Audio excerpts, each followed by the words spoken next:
Welcome to The Grow Show, powered by Steel. The Grow Show is brought to you by Marty Grunder's Grow Group, where we specialize in teaching landscaping companies how to clarify their platform, grow their people, build their processes, and realize profits.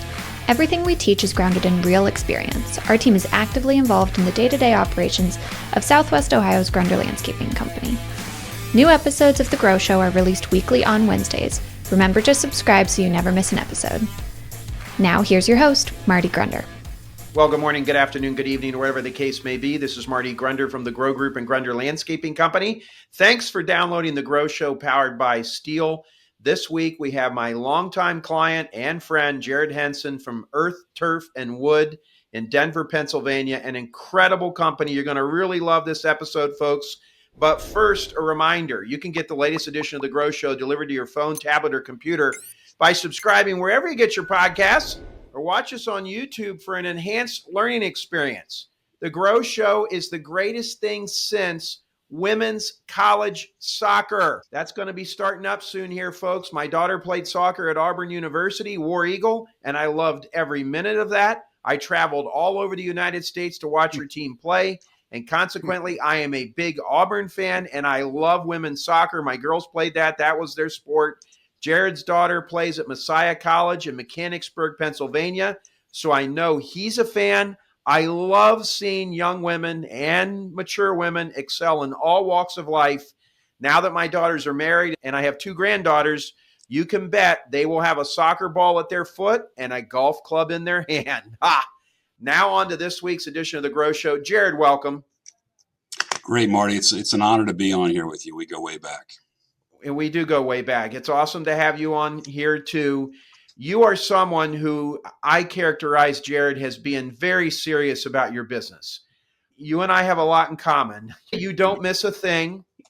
You have a very dry sense of humor. I have that at times too. My wife often tells me people don't know you're joking. You got to be careful with that.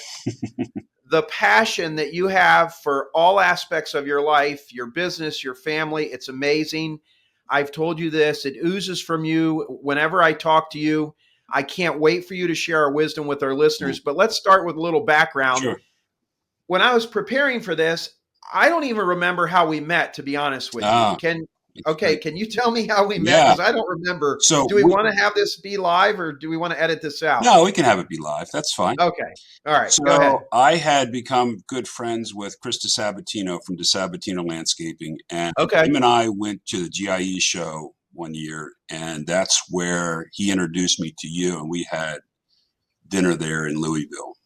Okay. Now I remember that. It goes way back to that. And yes. So that was the beginning of really me opening up and searching for answers from other smart people in the industry to get to where we are today.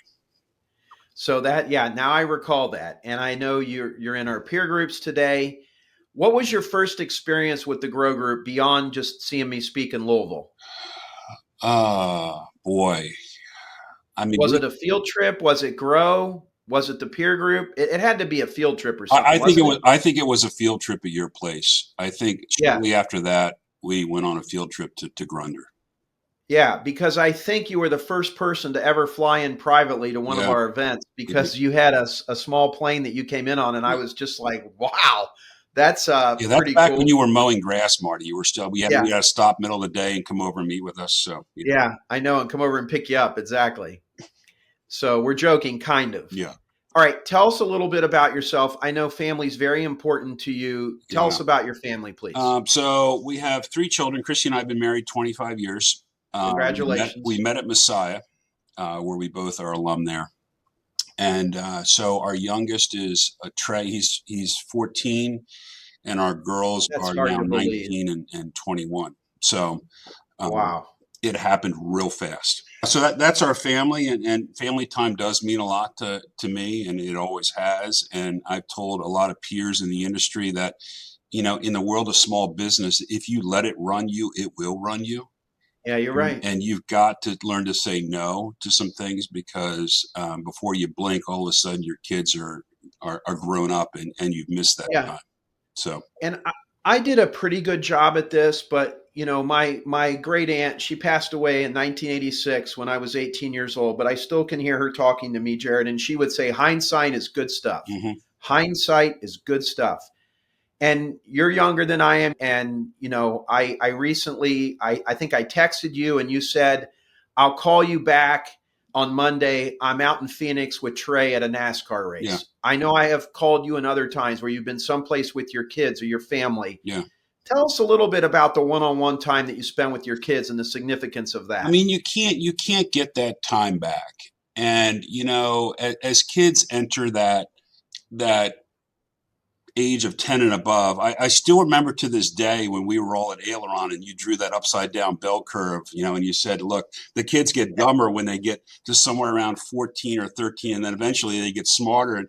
And you had showed Emily and Lindsay, and you said, we're down here at the bottom of the bell curve right now, but we're heading in the right direction. Right. And I think those years are so critical to be able to spend with your kids and do fun stuff and go places. And, I've always said I date my daughters. You got to go out to lunch or dinner with your daughters, Right. and just hear about life and how Yeah. they interact. And because it's just so critical in those ages. Where did you learn that? Was that something your parents did? Was that something you learned in a men's No, group? I Was think that just you or what? just listening to different podcasts and learning that time is just so critical, and watching the mistakes made by other people that were older than me that didn't do Yeah. that kind of thing. Yeah. And I'm like, And okay, I saw that too. They would tell me, uh, the late great Clay Mathill, yeah, his books behind me back here. And he would often he'd tell me a couple things. He'd say, Marty, success is applause at home. hmm And then he'd say, at your funeral, they're not going to say that, Marty wished he would have spent less time with his family. yeah. And that always just, it's easy to get caught up in work and the sense of responsibility that we have to make the business work, to take care of our family. But at the same time, you got to take care of the family. And I admire how you make them a very important client on your calendar, and you don't It's miss them. not an easy thing, Marty. Yeah. And it kind of segues into the business. And when we started the business in 2000, we got a small loan from a bank. We decided that if we're going to do this, we're going to do it on our own. We're not going to borrow money from family or friends. And we bought the first truck. And by year 5 or 6, like most startup small business owners, I found myself working 70, 80 hours a week. Yes. And I hated this. I'm like, this isn't what I signed up for. Yeah. Why did you hate it? Because I wasn't able to spend the time with the kids and the family. I wasn't Okay. able to be home, and I found myself working on estimates at 7, 8 o'clock at night. And, Right. it was a real wake up call. And I had to decide, look, at that point, I had to either decide to scale it up and hire people that know more than I do and get out of their way, Yep. or go back. Go back. Right. Exactly. So That's the only two solutions. You can't Right. stay at that point.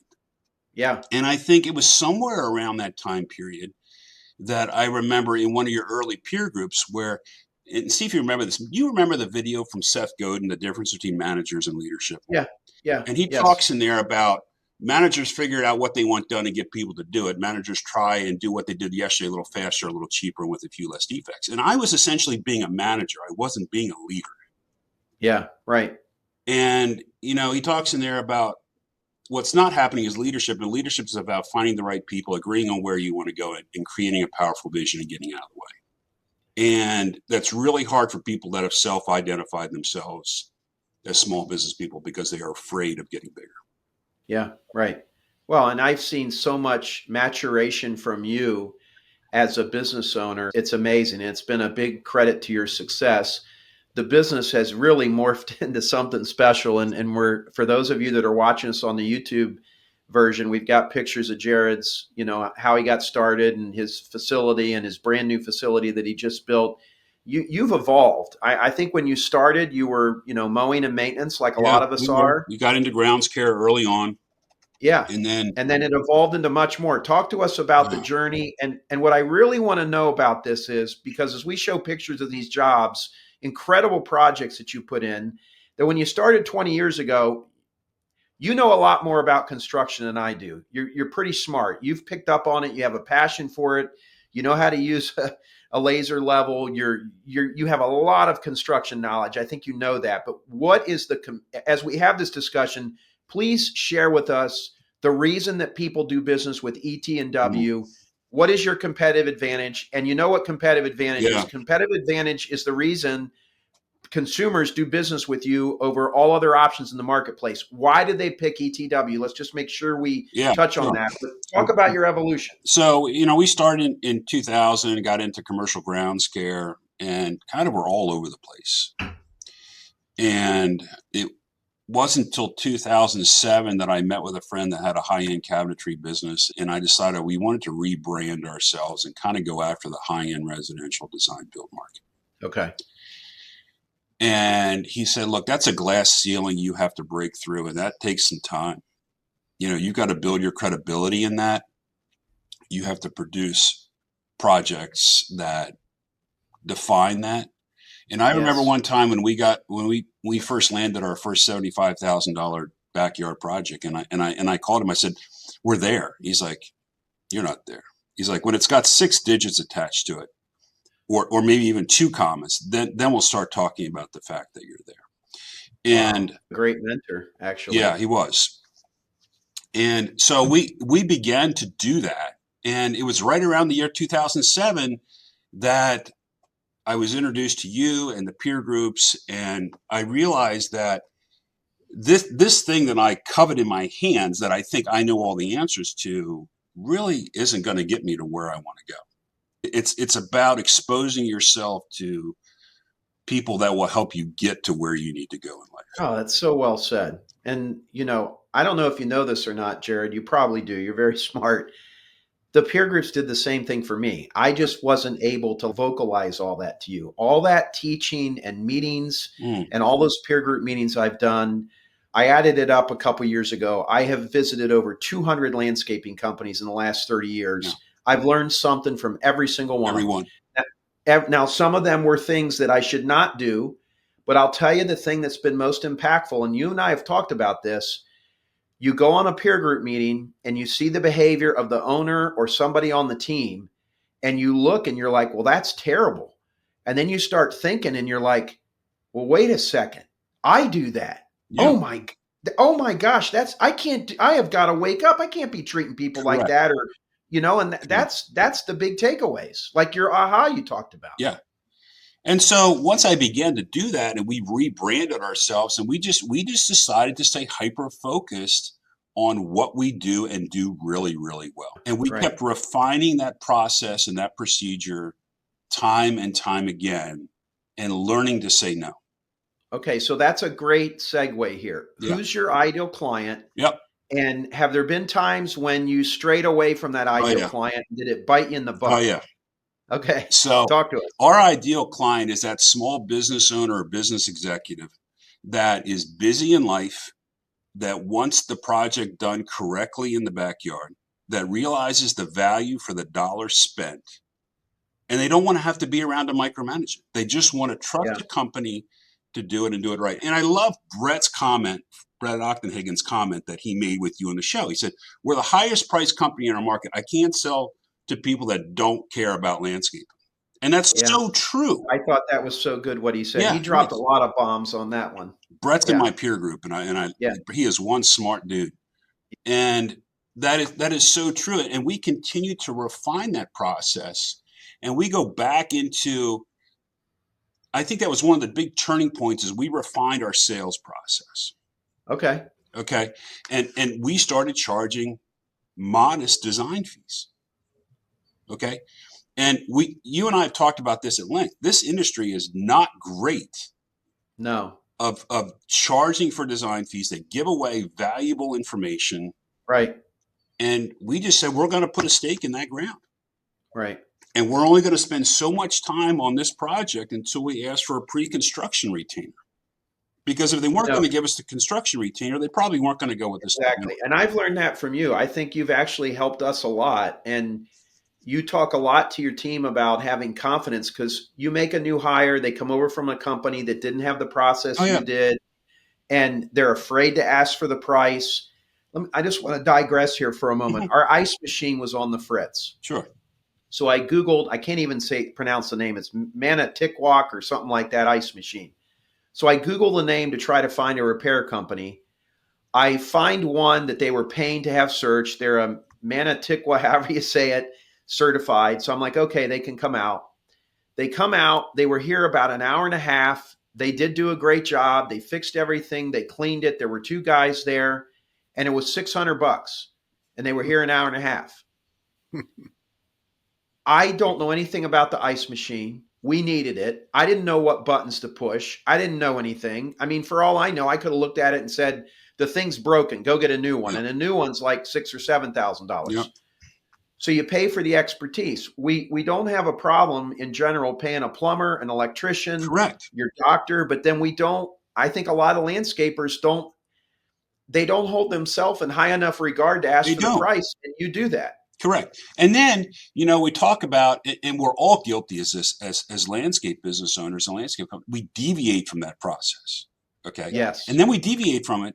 The process for which we created in our company, because we had a situation, so we developed that process, and then we deviate from it, and then we find ourselves back in the team room again having a conversation about how we got to where we are.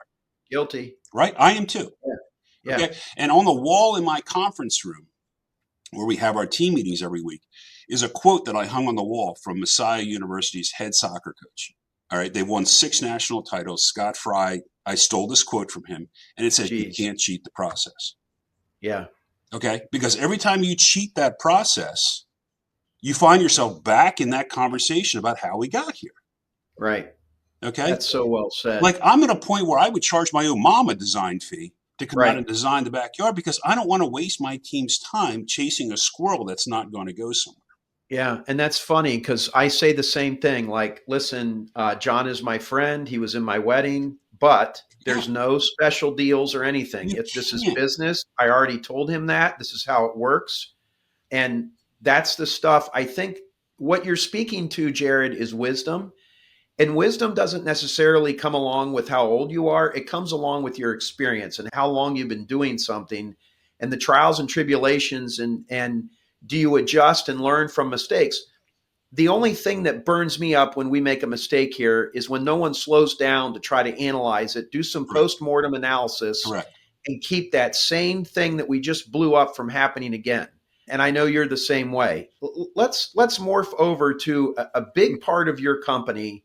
You talk about systems, you talk about the image and everything is this glorious building that you built. Talk to us a little bit. We're showing some pictures of it now. Tell us a little bit about the facility and the biggest lesson you learned. Like, why did you do that? Yeah. Tell us a little bit about the nuance. I said early on, it's either going to be the smartest backstory or stupidest thing I've ever done in my life. I wasn't sure. I mean, when I saw the plans for it, I said, oh my gosh, where's the defibrillator? But then I also said to Vince, I said, I'm not doubting that guy. He'll figure it out. So let's back up a little bit, maybe a couple years before we built the building, right? And so the same mentor that helped me rebrand the company in 2007, I asked him to come over because I said to him, I want a new building. And he says, all right, look, I'll come over. I'll sit in your conference room. We'll talk. And him and his wife came and they sat with Christy and I. And he asked me some select questions. She's like, all right. He's like, how many people do you have in each office here? And we were in a 2,400 square foot facility. I remember it. There. Yep. And I said, oh, one. He's like, well, how many job trailers do you have out back, like with employees in? I said, none. He said, well, how many trucks are you parking outside? I said, well, none, because they're all parked inside. He's like, you don't need a new building. You want a new building. You don't need a new building. Right. And let me tell you, when he left, I was irritated with that. I was like, who the heck does he think he is telling me I don't need a new building? Yeah. And so if I fast forward 4 years, I called him back and I said, can you come and meet with me again? Because we had grown the company since then. And wouldn't you know it, he asked me the same stupid questions again. Only now I had different answers. Okay. And he said, all right, now build the building. And so we began. What great advice. Yeah, we began because I'm telling you, that's what networking with other business owners does. Yeah. You're going to hear stuff you don't want to hear. Right. But there's validity to it. Right. And so we began the design process of this thing on the parcel of land that we had bought next door many, many years ago. And my original plans were like 12,000 square feet. And I thought, this thing is big, man. I don't, whatever. And then I began to share the plans with my peer group. Okay. And they're moving walls and they're widening hallways and they're adding bays. And they're like, where's your future offices and all this stuff? And I'm going to tell you right now, and I'm going to speak to everybody. If you ever think you're going to build a building for your landscape company and you don't have 5 other landscape business owners look at those plans and modify them, you are out of your mind. Because Yeah. I Yeah, had that's a the great point. privilege of having other landscape companies look at this and modify it. And this crazy thing ended up at 20,000 square feet. Yep. Okay. And we built it, and darn if they weren't right on every single one of their changes, because we're getting ready to add 3 new offices. And guess what? I got the space. Yeah, right. Exactly. Okay. You're there. So it is what it is. It rebranded us entirely because our model didn't fit the old building, and now it does. And I remember the first time I gave a client a tour of the new facility, and we walked out into the wash bay, and he stopped me and he's like, you know why we picked you for the project? And I said, why? And he says, because I know the level of detail that went into this building is going to go into my backyard. Yes, and I'm right. good Exactly. investing in this Right. type of company.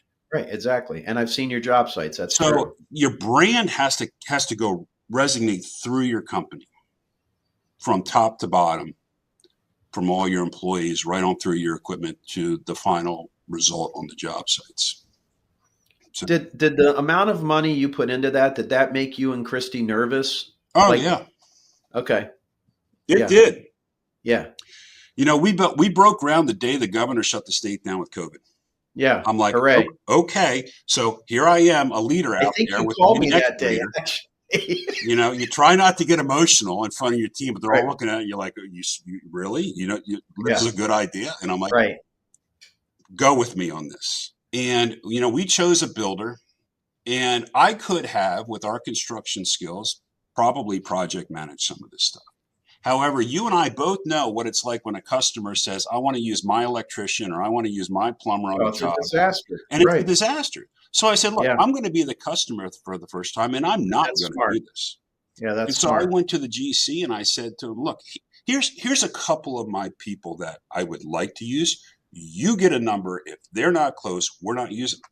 You're managing Yeah. the entire thing. And so we did that, and we ended up moving in at 3.15% interest. Yeah. We Which were at is the crazy. bottom. We were at the bottom of the interest curve on that thing. Bank allowed us to borrow so much. I was so freaking frugal with this thing that we left $700,000 on the table that we didn't borrow at 3.15%. I could kick myself Yeah. all day long on that one. Yeah. But I was just protecting the company. Yeah. Right. And I don't have any regrets for doing what we did today. I look back on it and I'm like, this was the perfect That's thing. terrific. We're gonna do a field trip or some kind of an event there in the future. And I'm sure after people seeing all this, the last point I want to make, I do a lot of commercial work now. You do almost 100% residential. I know you do We have some a couple commercial. commercial clients, Yeah. private commercial clients. Right. But you bring clients there. That's part of the Oh, yeah. shtick. Yeah. And just briefly tell us about that. Yeah. So the criteria is the initial appointment is it has to be both spouses or both decision makers here at the office between 8 and 4 Monday through Friday. Right. Okay. And you get them to do Oh, that. yeah. We get them to do that because we know that when they come here, all of a sudden it's like, all right, these guys know what they're doing. Yeah, right. There's Okay. things that are communicated by how organized it is, how nice it is, It is. the design pictures, the other things, all the details. It does. It communicates a ton that you can't say in a video, a You PDF, can't do that. or a meeting at a kitchen counter. And we have learned long and hard, both spouses have to be at that initial point. Okay. I applaud you. We haven't Okay. been able to get that done, but that is a great I'm process. telling you, and don't give me I'm the only decision maker. Because Yeah. if I went out and spent $200,000 in my backyard without my wife knowing about it, Yeah. Well, I'd be dead. I would Yeah. be in Yeah. counseling. Yeah. Okay. Exactly. I might So, be in worse yeah. counseling. So don't give me that because Yeah. you both need to be there. Now, look, when we get to material selection, if one or two of them want to do that, I don't really care at that point. Yeah. But Yeah, but you want buy-in from both of them. that's it. And and I know that there's landscapers that go out and they visit customers, you know, and they run out back with the spray paint can and stuff like that. Somebody said to me once, and I forget who it was in the peer group, they said, I will win a job any day of the week if I go to the kitchen table versus going into the backyard. Because I need to get to know the client. Yeah. And I right. need to get to know their wishes and stuff Yeah. like that. Run to the backyard, I'll beat you any day of the week. processes are a big part of your success and your journey. Yeah. Tell us, if you were going to start over today, what would be the first two SOPs, standard operating procedures, processes you would build in the company? Because we've talked a lot about this, and I know that's been a focus of yours in the peer group with your peer group accountability partner. Talk a little bit about that. I mean, when we revise that sales process, and we've got some tools that help get the customer, help extract the budget number out of the customer before we go to design. We've worked really, really hard on that. And we fill that number in, their budget number in on the design agreement, because ironically, they forget what they tell you their budget was. But then we can pull the design agreement back out. And I learned this from you, is always setting that next appointment before you leave the first one. Right, exactly. So critical. And so I think that's been one of the biggest processes that we've gone That's a good one for everyone to take heed upon. Don't ever leave that appointment without getting the next one. Right. Work to it. Don't say, well, and I can hear the team downstairs, well, I have to do this research and I have to call the townships and I have to set the next appointment. If we have to move it, we'll move it, but set the next appointment. But it'd be a lot better to have something there. And also that keeps them from wondering and calling somebody else. They're again, these are a series of promises you're making to them and you're delivering. To when you go to ask for the deposit and the signature, there's some rapport that's been developed. That's what I see happens from that. Absolutely. And sometimes if it's a time critical job, we'll set the next 2 or 3 appointments. Is there a process that you're using to hand off the job from sales to production that might be worth sharing? If we go back and look at the production packets from like 10 years ago, it's a God-forsaken miracle we got to where we are today. I do remember those. Right? They were in like a plastic folder and stuff. You go back and look at a form from like 2005 and you're like, I don't know how in the world we ever met. I do the same thing. I mean, I think back to stuff I was doing when I was in my 40s, and I'm like, why did anyone put up with my nonsense? I know. I thought I was a process guy. I didn't know what the heck I was doing. Right. So we have production packets that we go over with our, we call them project managers. Some people call them foremen, but we pull the foreman in before the job, it goes to final contract, to have them look over the job before we go to contract. And we will meet with the foreman to go over the whole project. And here's the other big thing. If that job goes over hours, in the field, it triggers a mandatory post-construction meeting with the foreman, the estimator, the production manager, and the architect. Because we want to find out, was it a one-off error, or is it something that needs to be modified in a production kit so that doesn't happen? Right. We're very diligent with that process. Well, and that's how you make money. There's a lot at stake here, and making those adjustments and learning from them, but you not making the adjustments, having the team lead the process. Yeah. I think that's what I see from you, because when I first met you, it was you leading everything, and that you can't scale Jarod. You can scale a system and a team, but you can't scale one person. You can. And if you have the processes and the procedures in place, the team will follow them. Yeah, I agree. Okay, for the most part. Every now and then it reminds me of a conversation a manager that I had here once said one of his direct reports was complaining that people were doing this and doing that. And I overheard him say, he said, okay, I have news for you. People are not coming in here and intentionally trying to piss you off. Correct. Okay. They are doing the best they can. Maybe the process isn't clear enough then. What are we doing? What do we need to do? And I think, your maturation as a leader, you've gone through it. We're still growing and getting better, but I still think the all-time best management tip I have to share, leadership tip, is look and say to yourself, what am I doing or not doing that's getting me the results I don't want? It's got to start with you, because if it doesn't and you're walking around looking for someone to blame, it's not productive. You're not going to get better. Correct. You and I both have learned that, haven't we? Yes. Yep, absolutely. I mean, it's a journey, Marty. We're never going to get to the point where we wake up one morning and like, well, we've got it all figured out. Yeah, no, I know. Right. I'm recording this 2 days after getting back on vacation. I was in here early this morning. It's Wednesdays.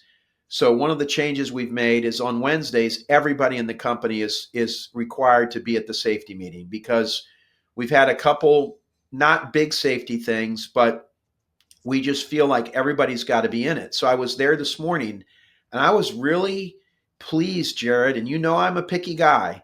I was really pleased with what I saw. I was pleased with the shop, the grounds, the trucks, what men and women were doing in the morning getting ready. Their shirts were tucked in. There was a very healthy discussion on the safety topic this morning, which was utility locators.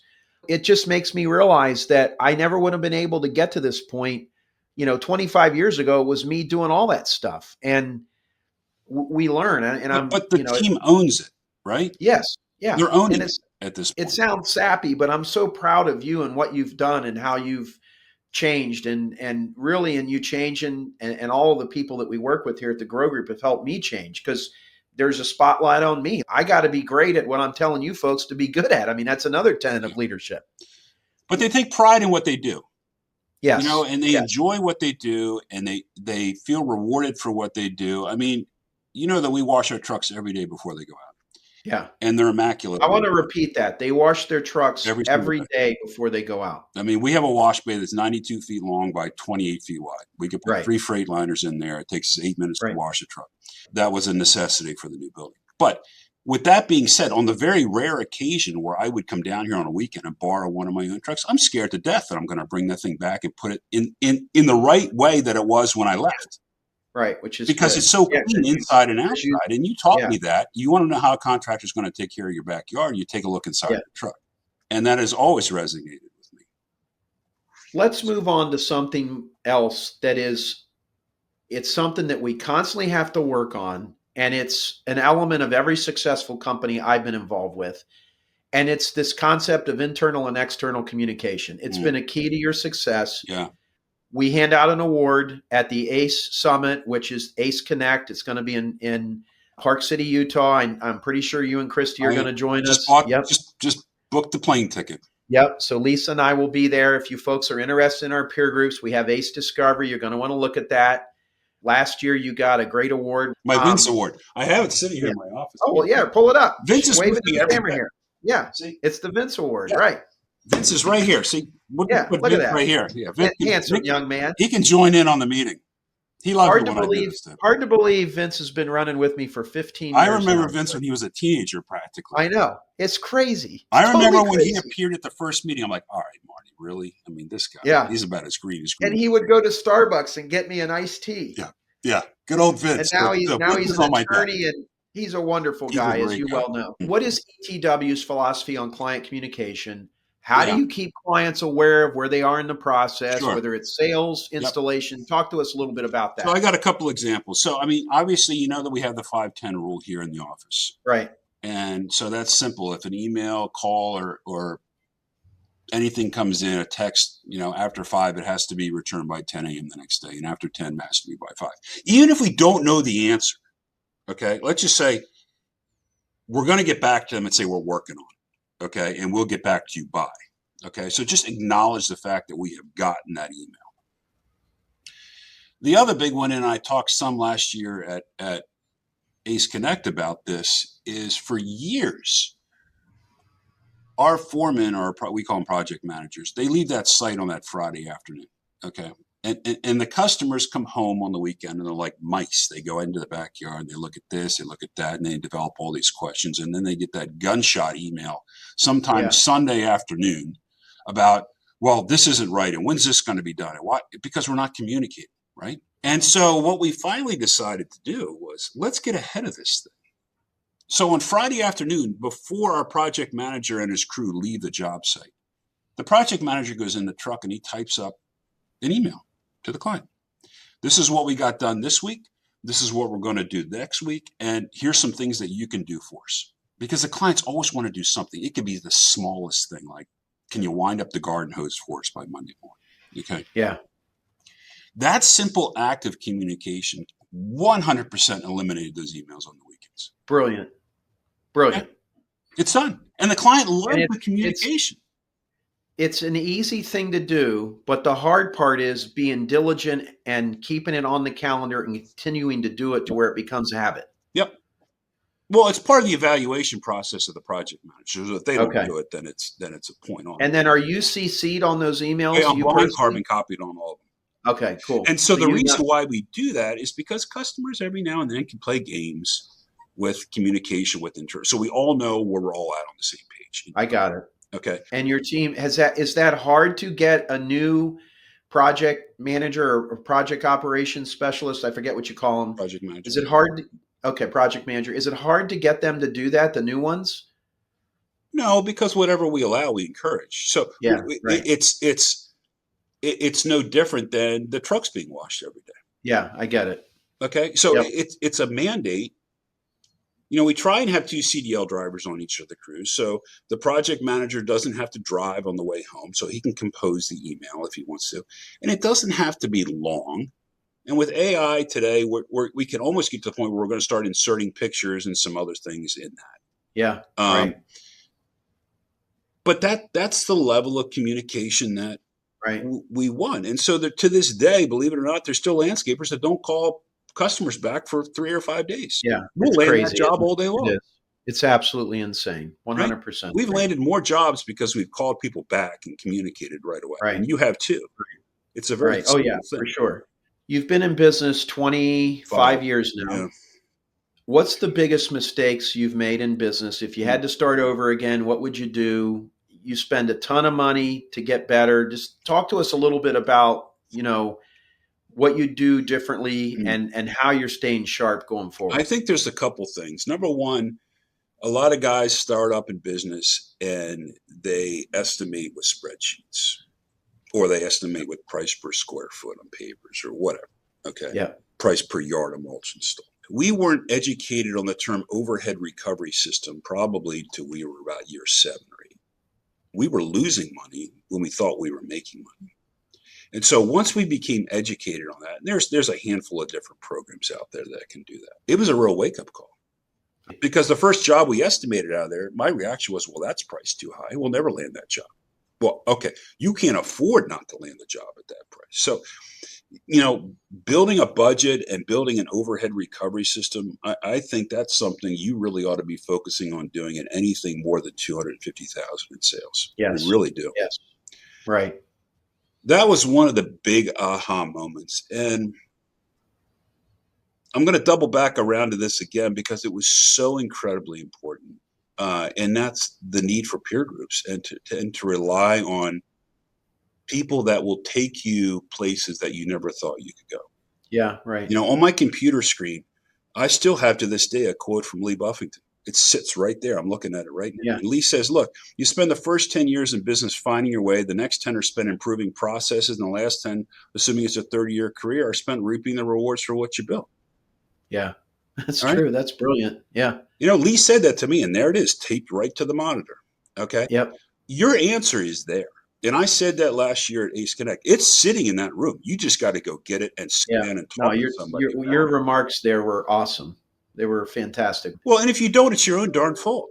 Yeah, right. No, you're right. I admire you. You spend the time, and I think time is more valuable than money. You spend the time to get better. You go to the peer group meetings. You've been to our field trips. You come to grow. You're willing to take a call with a fellow peer group member and help them. You send me emails with suggestions, or you have you do your accountability call and you're engaged. I admire what you're doing. You got to want to get it, and you have to rely on the smart people. Like Mary Dresser, our landscape architect, and she's phenomenal at what she does. I mean, yes, she's one of the best. Very talented. Yes. She's going to retire at the end of this year. So we're looking for her successor.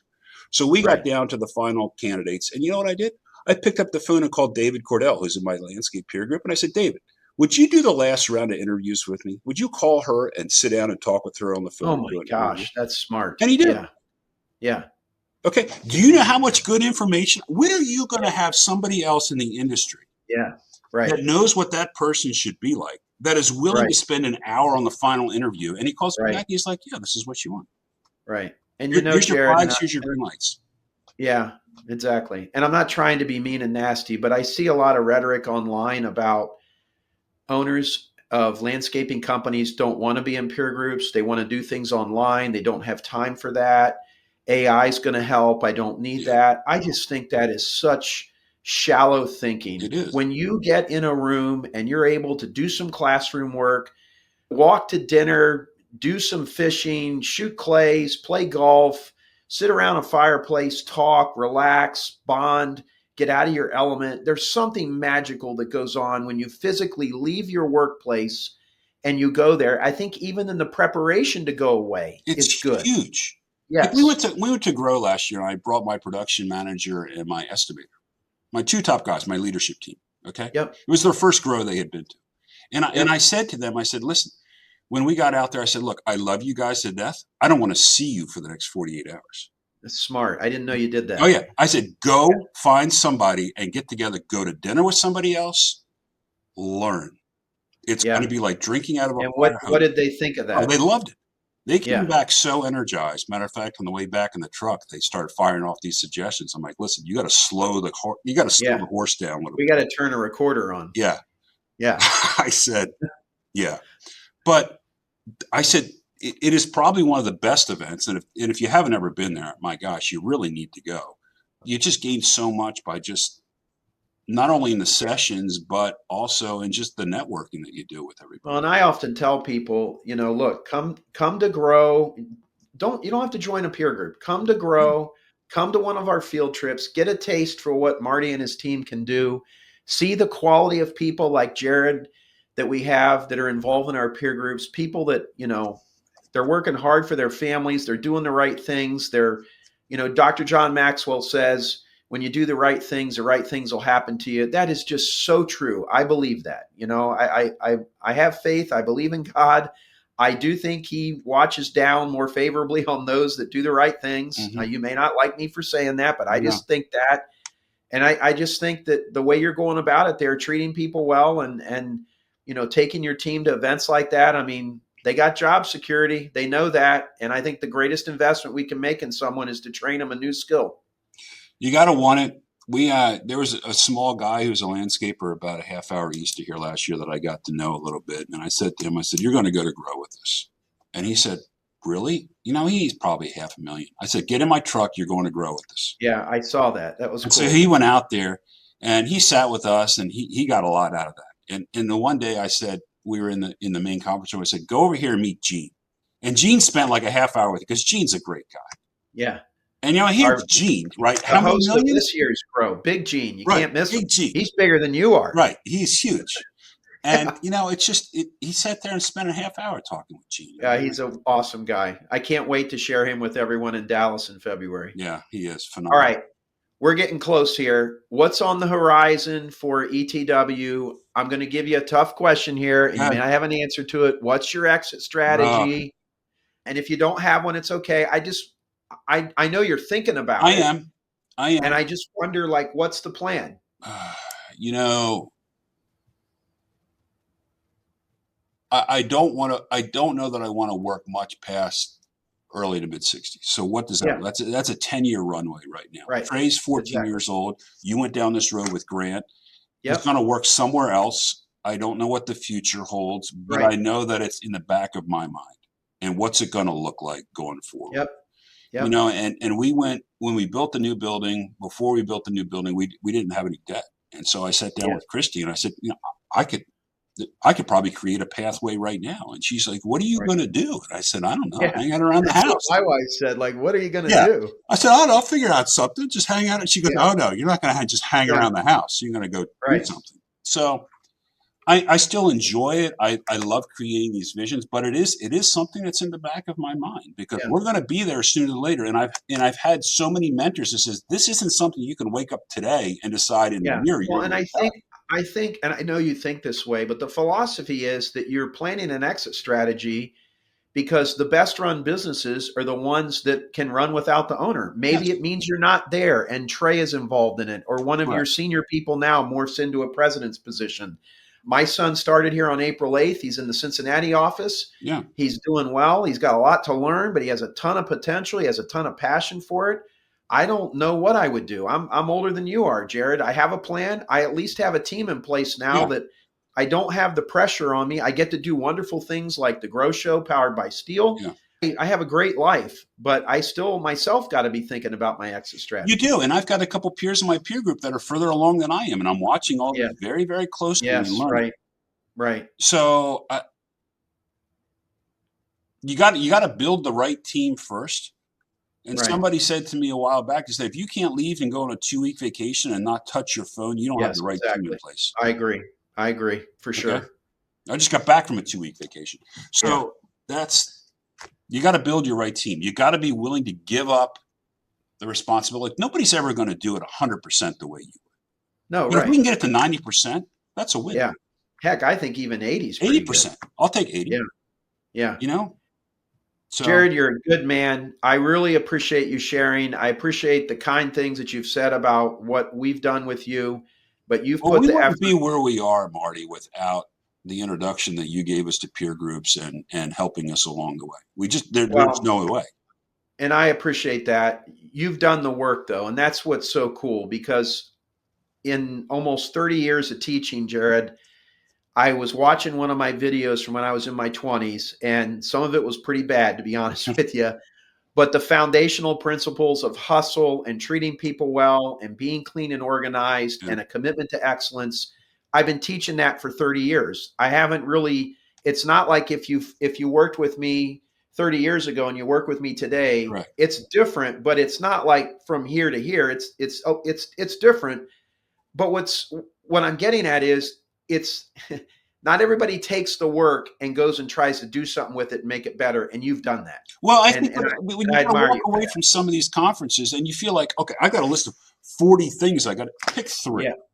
Pick 3, right? Pick 3 and Right. work on it. Okay. And don't go to the next 3 until you figured out the Yes. top 3. Amen. Because you're going to get so Amen. frustrated with, I'm just never going to get Amen. there. Okay. Well, folks, Jarod, thank you. Marty, it's Appreciate been you an honor. sharing. We're going to put your website in the show notes. We're going to put your social media feeds in the show notes. People are going to seek you out at Grow in Dallas, Texas in February. I know that. And I just appreciate you for being you. Say hi to your family. I hope Messiah College wins a national championship. We're due for 6 national titles. So hopefully. Yeah. So I hope Skylar has a great season. Yeah. And we're going to see you real soon. Okay. All right. Thanks, Marty. Have a great day. All right.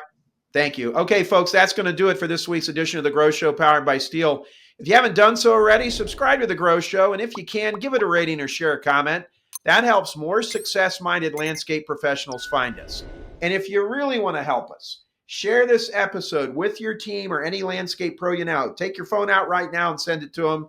Do it for me, folks. That would help. Thanks for joining us on The Grow Show this week. We'll see you next week. And last thing, don't forget to sign up for one of our field trips. We've got all the information here in the show notes. You'll be glad you did. All right, everybody, have a great day. Thanks for listening to this episode of The Grow Show. A special thanks to the folks at Steel, whose support makes this podcast possible and whose outdoor power equipment makes our jobs easier every day. Did you know that you can tour Marty's Landscaping Company? We're hosting 4 Grunder Landscaping Company field trips in 2025. Where landscape pros can come see our operation for themselves in a small group setting. Meet the GLC leadership team, ask Marty your questions in person, and connect with other landscape pros. Space is limited. Visit growgroupinc.com today to sign up.